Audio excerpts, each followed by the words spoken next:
بسم اللہ الرحمن الرحیم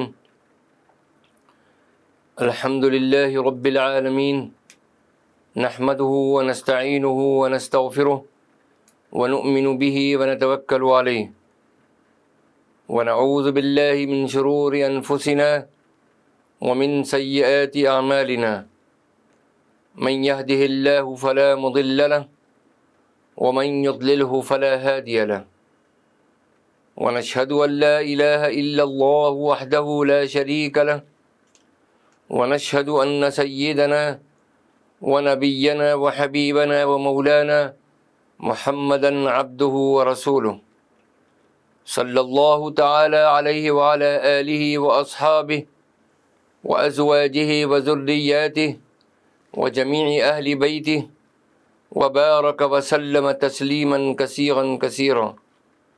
أما بعد فأعوذ بالله من الشيطان الرجيم. بسم الله الرحمن الرحيم.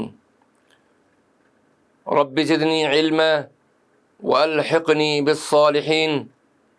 رب اشرح لي صدري ويسر لي أمري واحلل عقدة من لساني يفقهوا قولي. صدق الله العظيم. اللهم إني أسألك بأنك أنت الله لا إله إلا أنت الأحد الصمد الذي لم يلد ولم يولد ولم يكن له كفوا أحد. بزرگان محترم، برادران عزیز، سلسلے کے مخلصین اور ہماری قابل احترام مائیں بہنیں اور عزیز بچیاں، خطبات جمعہ کے سلسلے میں حضور نبی کریم صلی اللہ تعالیٰ علیہ وسلم کی سیرت مبارکہ کا ذکر خیر جاری ہے، اور آج یہ اس کی 35ویں قسط ہے. آج ہماری گفتگو کا جو موضوع ہے وہ ہے رسول اکرم صلی اللہ تعالیٰ علیہ وسلم کا عجز اور آپ کی انکساری. میرے عزیزوں اور دوستوں، یہ اس موضوع کا آج پہلا حصہ ہے، اور دوسرا حصہ انشاءاللہ آئندہ ہفتے آپ کی خدمت میں پیش کیا جائے گا. رسول اکرم صلی اللہ تعالی علیہ وسلم کا عجز و انکسار آپ کی دیگر تمام صفات حمیدہ کی طرح بے مثال تھا. عجز و انکسار نیاز بندگی کی علامت ہے. عجز و نیاز بندگی کی علامت، بندے کی پہچان اور اس کی عظمتوں کا نشان ہے. کبریائی کو رب قدوس نے صرف اپنی چادر قرار دیا ہے، اور بندے کی جو چیز اس کی بارگاہ میں سب سے زیادہ پسندیدہ ہے وہ اس کا عجز و انکسار ہے. حضور نبی کریم صلی اللہ تعالی علیہ وسلم اللہ تعالیٰ کے مقرب ترین، معظم ترین اور محبوب ترین بندے ہیں. اسی لیے حضور اکرم صلی اللہ تعالی علیہ وسلم عجز و نیاز کے پیکر جمیل بھی ہیں. اللہ سبحانہ و تعالی نے حضور نبی کریم صلی اللہ تعالی علیہ وسلم کو وہ عظمتیں، وہ رفعتیں اور وہ شانیں عطا فرمائی ہیں کہ ساری مخلوق آپ کی عظمتوں کو سلام کرتی ہے. لیکن حضور نبی کریم صلی اللہ علیہ وسلم ان تمام شانوں کے باوجود عجز و نیاز میں ڈوب کر اپنے متعلق یوں فرماتے ہیں. حضرت ابو مسعود رضی اللہ تعالی عنہ سے مروی ہے، فرماتے ہیں ایک شخص حضور نبی کریم صلی اللہ تعالی علیہ وسلم کی خدمت میں آئے اور آپ سے گفتگو کی. دوران گفتگو خوف کی وجہ سے ان کے سینے اور کندھے کا درمیانی گوشت کانپنے لگا۔ حضور نبی کریم صلی اللہ علیہ وسلم نے فرمایا، اپنے آپ کو پرسکون رکھو، میں کوئی بادشاہ نہیں ہوں، میں تو ایک ایسی عورت کا بیٹا ہوں جو خشک گوشت کے ٹکڑے کھایا کرتی تھی۔ اس روایت کو نقل کیا گیا ہے سنن ابن ماجہ میں۔ اس حدیث پاک میں حضور نبی کریم صلی اللہ تعالی علیہ وسلم نے اپنے قول سے جس عاجزی اور انکساری کا اظہار فرمایا ہے، آپ صلی اللہ تعالی علیہ وسلم کی پوری حیات طیبہ عملاً بھی عاجزی کے اسی رنگ میں رنگی ہوئی ہے۔ حضور نبی کریم صلی اللہ تعالی علیہ وسلم کی عظمتوں کا اعلان انبیاء سابقین نے کیا ہے۔ ساری آسمانی کتب آپ صلی اللہ علیہ وسلم کی رفعتوں کے تذکروں سے بھری پڑی ہیں۔ خداوند کریم کا مقدس کلام جا بجا آپ کی شان محبوبیت کا اعلان فرما رہا ہے۔ حضرت ابو بکر صدیق، حضرت عمر فاروق، حضرت عثمان غنی اور حضرت علی المرتضیٰ رضوان اللہ علیہم اجمعین جیسی ہستیوں نے آپ کی خوشنودی کی خاطر زندگیاں وقف کر دی تھیں۔ حضرت خالد بن ولید رضی اللہ تعالی عنہ اور حضرت عبیدہ ابن الجراح رضی اللہ تعالی عنہ جیسے جرنیل آپ کے اشارے ابرو پر اپنی تلواروں کے جوہر دکھانے کے لیے بےتاب تھے۔ مدینے کا بچہ بچہ آپ کی رضا کے لیے سب کچھ کرنے کو تیار تھا۔ حد یہ ہے کہ آپ صلی اللہ علیہ وسلم کے خون کے پیاسے بھی آپ کو صادق و امین کہتے تھے۔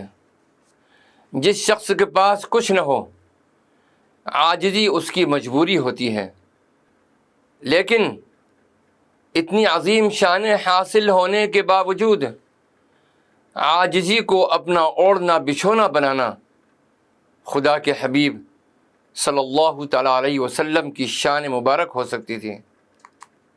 حضور نبی کریم صلی اللہ تعالی علیہ وسلم نے نہ بادشاہوں کے طرح سے زندگی گزاری اور نہ آپ نے کبھی اپنے متعلق ما فوق البشر ہستی ہونے کا اثر دیا ہے، بلکہ آپ نے ہمیشہ اپنے آپ کو ایک عام انسان ظاہر کیا ہے، اور آپ کی عملی زندگی بالکل عام انسانوں کی طرح گزری ہے۔ بڑے لوگ گھر کے کام کاج کے لیے ملازمین اور خادموں کا سہارا لیتے ہیں، لیکن اللہ کے عظیم ترین بندے کا معمول یہ تھا کہ آپ انتہائی عاجزی سے رہا کرتے تھے۔ حضرت اسود بن یزید سے مروی ہے، فرماتے ہیں کہ میں نے حضرت عائشہ صدیقہ رضی اللہ تعالی عنہا سے پوچھا، جب حضور نبی کریم صلی اللہ تعالی علیہ وسلم گھر میں داخل ہوتے تھے تو کیا کرتے تھے؟ انہوں نے فرمایا، اپنے اہل خانہ کی خدمت میں مصروف رہتے تھے، اور جب نماز کا وقت آتا تو آپ صلی اللہ علیہ وسلم اٹھتے اور نماز ادا فرماتے تھے۔ حضرت انس رضی اللہ تعالی عنہ سے مروی ہے، فرماتے ہیں میرے بھائی کی ولادت ہوئی تو میں اسے لے کر گھٹی ڈلوانے کے لیے حضور نبی کریم صلی اللہ تعالی علیہ وسلم کی خدمت میں حاضر ہوا۔ اس وقت حضور نبی کریم صلی اللہ تعالی علیہ وسلم بکریوں کے باڑے میں بکریوں کو نشانات لگا رہے تھے۔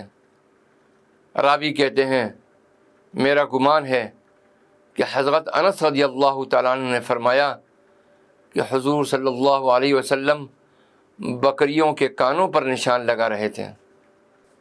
عوامی اور اجتماعی نوعیت کے کاموں میں حضور نبی کریم صلی اللہ تعالیٰ علیہ وسلم محض ہدایات دینے پر اکتفا نہیں فرمایا کرتے تھے، بلکہ صحابہ کرام رضوان اللہ تعالیٰ علیہم اجمعین کے ساتھ مل کر آپ خود بھی کام کیا کرتے تھے۔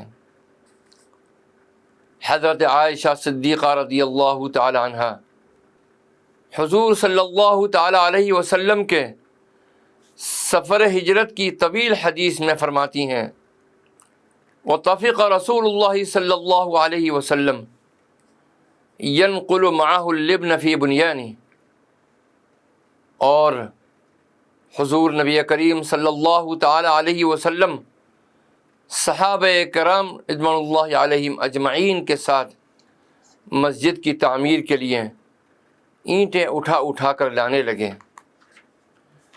حضرت جابر رضی اللہ تعالی عنہ فرماتے ہیں کہ نبی کریم صلی اللہ تعالی علیہ وسلم ہماری اس مسجد میں تشریف لائے، آپ کے دست مبارک میں کھجور کی ایک ٹہنی تھی، آپ صلی اللہ علیہ وسلم نے دیکھا تو آپ کو قبلے کی طرف کسی کی صاف کی ہوئی ناک نظر آئی، آپ اس کی طرف متوجہ ہوئے اور اس کو اس ٹہنی کے ساتھ میں کھرچ دیا۔ پھر آپ صلی اللہ علیہ وسلم نے فرمایا، تم میں سے کون یہ پسند کرتا ہے کہ اللہ تعالیٰ اس سے اعراض فرما لے؟ پھر آپ صلی اللہ علیہ وسلم نے فرمایا، تم میں سے کوئی شخص جب نماز کے لیے کھڑا ہوتا ہے تو وہ اپنے رب کی طرف متوجہ ہوتا ہے، اس لیے وہ نہ تو اپنے سامنے کی طرف تھوکے اور نہ دائیں طرف، بلکہ بائیں جانب اپنے پاؤں کے نیچے تھوکے۔ اگر جلدی کرنے پر مجبور ہو تو اپنے کپڑے سے یوں کر لے۔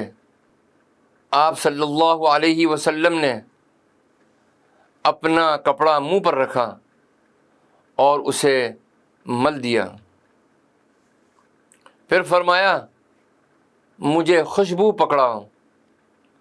محلے کا ایک نوجوان دوڑتا ہوا گیا اور اپنی ہتھیلی پر خلوق ایک قسم کی خوشبو لے کر آ گیا۔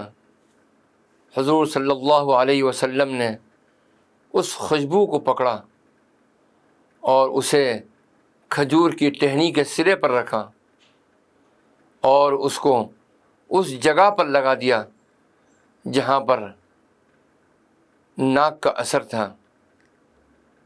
حضرت جابر رضی اللہ تعالی عنہ فرماتے ہیں، تم مساجد میں جو خلوق استعمال کرتے ہو اس کی اصل یہی ہے۔ حضور نبی کریم صلی اللہ علیہ وسلم اپنے دست مبارک سے کام کرتے بھی تھے اور کبھی یہ اثر بھی نہیں دیتے تھے کہ کام کرنا آپ کے شائن نشان نہیں، بلکہ آپ صلی اللہ تعالی علیہ وسلم نے اپنے بکریاں چرانے کا ذکر اس انداز میں کیا کہ سننے والوں کو یقین ہو جاتا ہے کہ بکریاں چرانا دنیا کا معزز ترین کام ہے۔ سبحان اللہ۔ حضرت ابو ہریرہ رضی اللہ تعالی عنہ سے روایت ہے،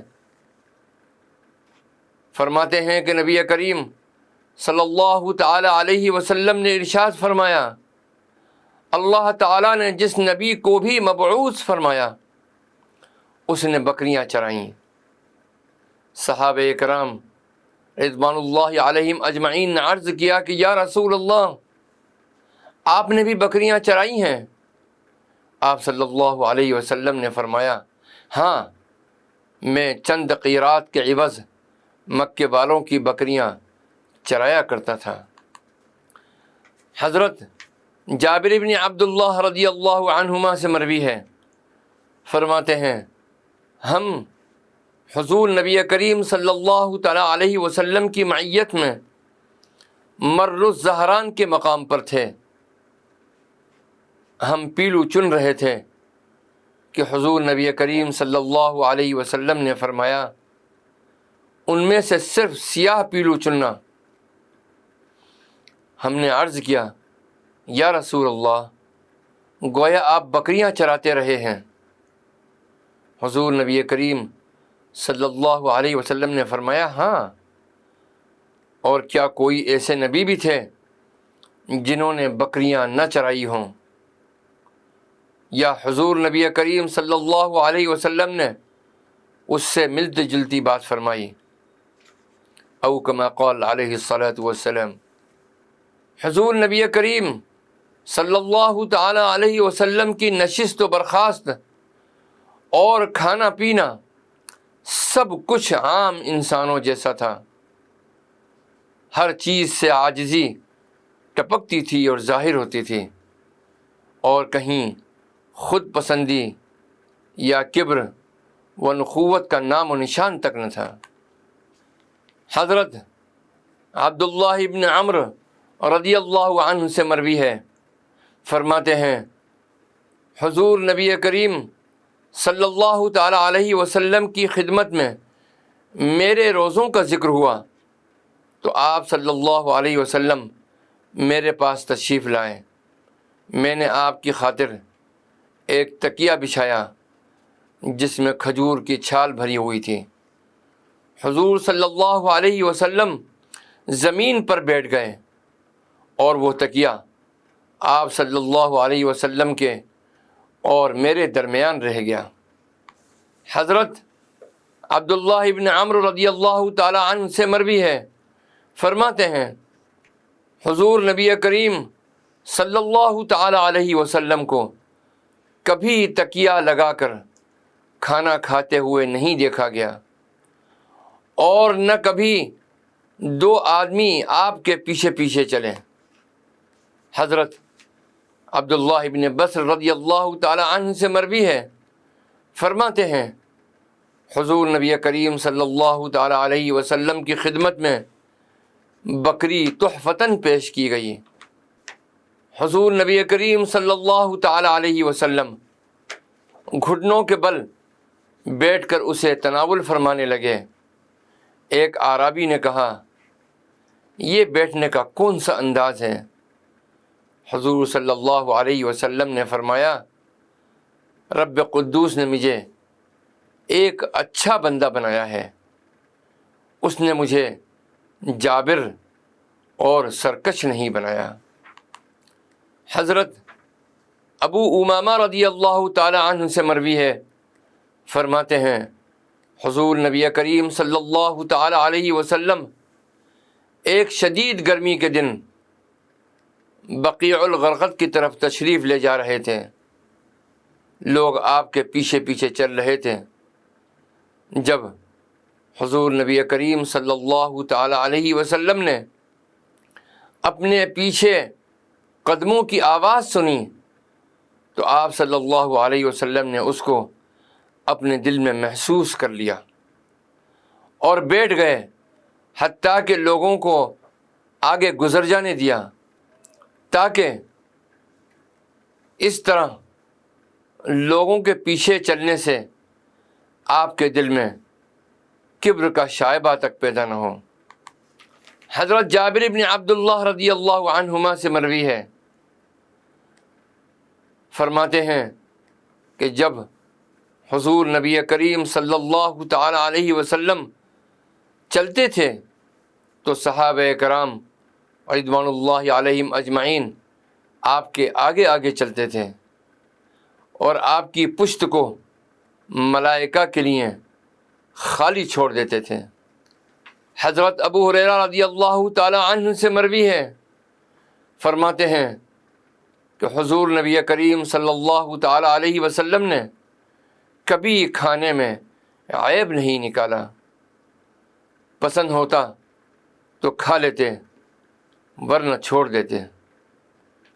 اس روایت کو نقل کیا گیا ہے صحیح بخاری کے اندر حضور نبی کریم صلی اللہ تعالی علیہ وسلم کو اللہ تعالیٰ نے اپنی تمام مخلوق سے ممتاز بنایا تھا، اور صحابہ کرام رضوان اللہ تعالی علیہم اجمعین کو آپ کی غلامی پر ناز تھا، لیکن آپ صلی اللہ علیہ وسلم ان تمام شانوں کے باوجود صحابہ کرام رضوان اللہ تعالی علیہم اجمعین کی محفلوں میں اپنی امتیازی حیثیت کے اظہار کو پسند نہیں فرمایا کرتے تھے، بلکہ محفل میں آپ ایک عام آدمی کی طرح تشریف رکھتے تھے، اور کسی اجنبی کے لیے آپ کو پہچاننا مشکل ہوتا تھا۔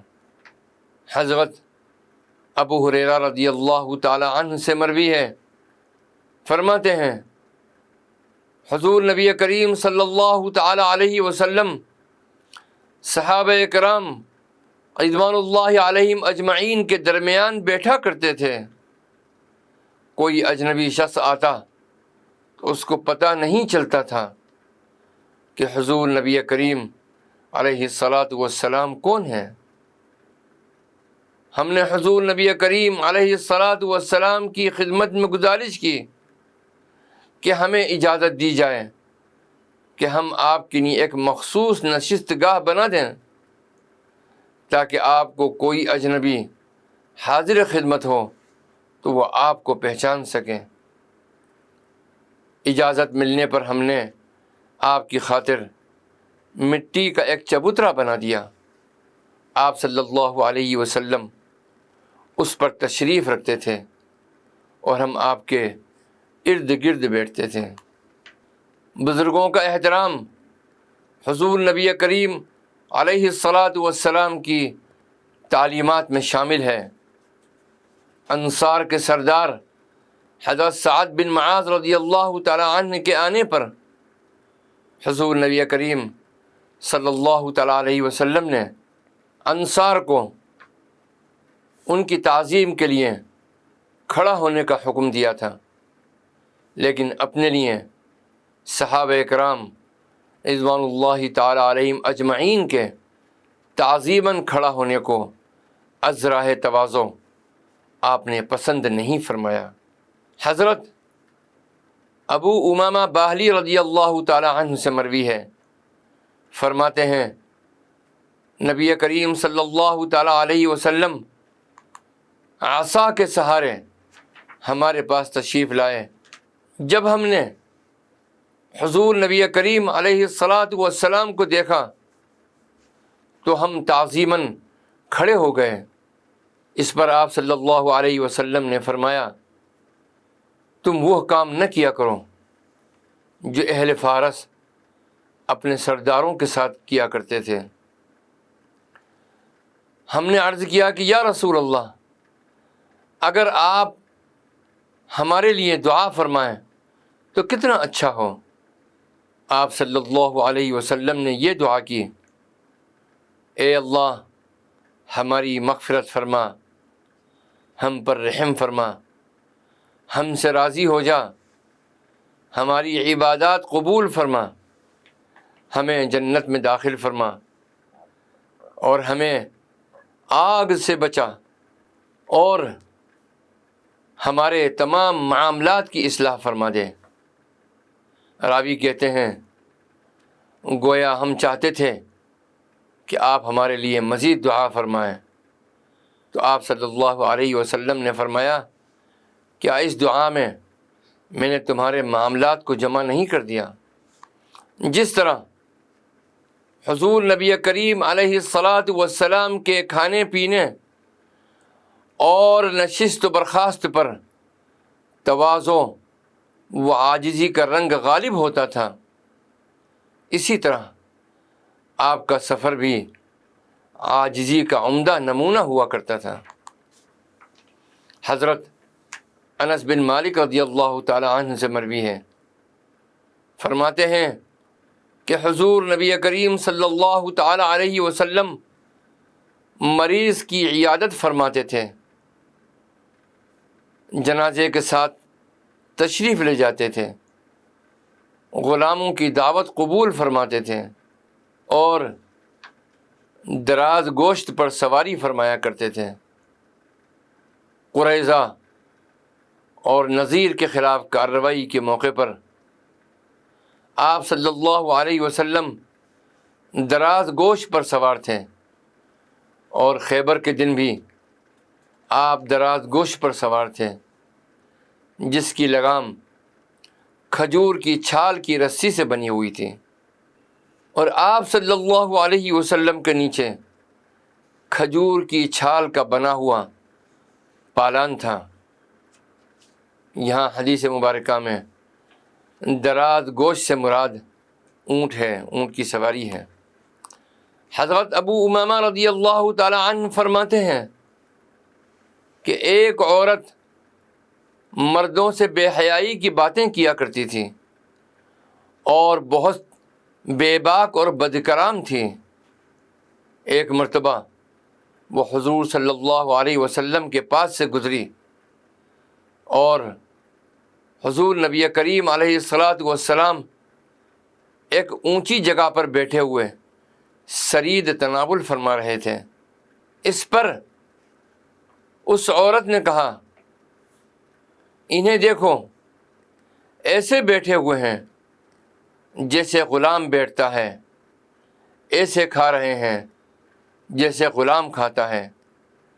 یہ سن کر حضور نبی کریم صلی اللہ تعالی علیہ وسلم نے فرمایا، کون سا بندہ مجھ سے زیادہ بندگی اختیار کرنے والا ہوگا؟ پھر اس عورت نے کہا، یہ خود کھا رہے ہیں اور مجھے نہیں کھلا رہے ہیں۔ حضور نبی کریم صلی اللہ تعالی علیہ وسلم نے فرمایا، تو بھی کھا لے۔ اس نے کہا، مجھے اپنے ہاتھ سے عطا فرمائے۔ حضور صلی اللہ تعالی علیہ وسلم نے اس کو دیا تو اس نے کہا، جو آپ کے منہ میں ہے اس میں سے دیں۔ حضور نبی کریم صلی اللہ تعالی علیہ وسلم نے اس میں سے دیا جسے اس نے کھا لیا۔ اس کھانے کی برکت سے اس پر شرم و حیا غالب آ گئی۔ اس کے بعد اپنے انتقال تک کسی سے بے حیائی کی کوئی بات نہیں کی۔ یہ روایت حیات الصحابہ کے اندر منقول ہے۔ میرے عزیزوں اور دوستوں، ہمیں اور آپ کو اور پوری امت کو اس بات کی تمنا رکھنی چاہیے کہ ہماری مکمل زندگی حضور نبی کریم صلی اللہ تعالی علیہ وسلم کی اتباع میں گزرے، اور سچا اور پکا مسلمان وہی ہے جو اپنی عملی زندگی کے اندر حضور نبی کریم صلی اللہ تعالی علیہ وسلم کو زندہ کرنے میں کامیاب ہو جائے اور اس کی زندگی عملی نمونہ ہو حضور پاک صلی اللہ تعالی علیہ وسلم کی مبارک زندگی کا۔ اللہ سبحانہ و تعالی ہمیں توفیق رفیق عطا فرمائے۔ آمین ثم آمین یا رب العالمین، والصلاة والسلام علی النبی الکریم، والسلام علیکم ورحمۃ اللہ وبرکاتہ۔ بسم اللہ الرحمن الرحیم۔ اللہم صل علی سیدنا و مولانا محمد وعلی آل سیدنا و مولانا محمد وبارک وسلم۔ اللہم انت السلام ومنک السلام تبارکت یا ذا الجلال والاکرام۔ اعوذ باللہ من الشیطان الرجیم، بسم اللہ الرحمن الرحیم۔ الحمد للہ رب العالمین الرحمن الرحیم مالک یوم الدین، ایاک نعبد و ایاک نستعین، اہدنا الصراط المستقیم، صراط الذین انعمت علیہم غیر المغضوب علیہم ولا الضالین، آمین۔ لا يكلف الله نفسا إلا وسعها، لها ما كسبت وعليها ما اكتسبت، ربنا لا تؤاخذنا إن نسينا أو أخطأنا ربنا ولا تحمل علينا إصرا كما حملته على الذين من قبلنا ربنا ولا تحملنا ما لا طاقة لنا به واعف عنا واغفر لنا وارحمنا أنت مولانا فانصرنا على القوم الكافرين ربنا تقبل منا إنك أنت السميع العليم وتب علينا إنك أنت التواب الرحيم وصلى الله تعالى على خير خلقه سيدنا محمد وعلى آله وأصحابه أجمعين برحمتك يا أرحم الراحمين.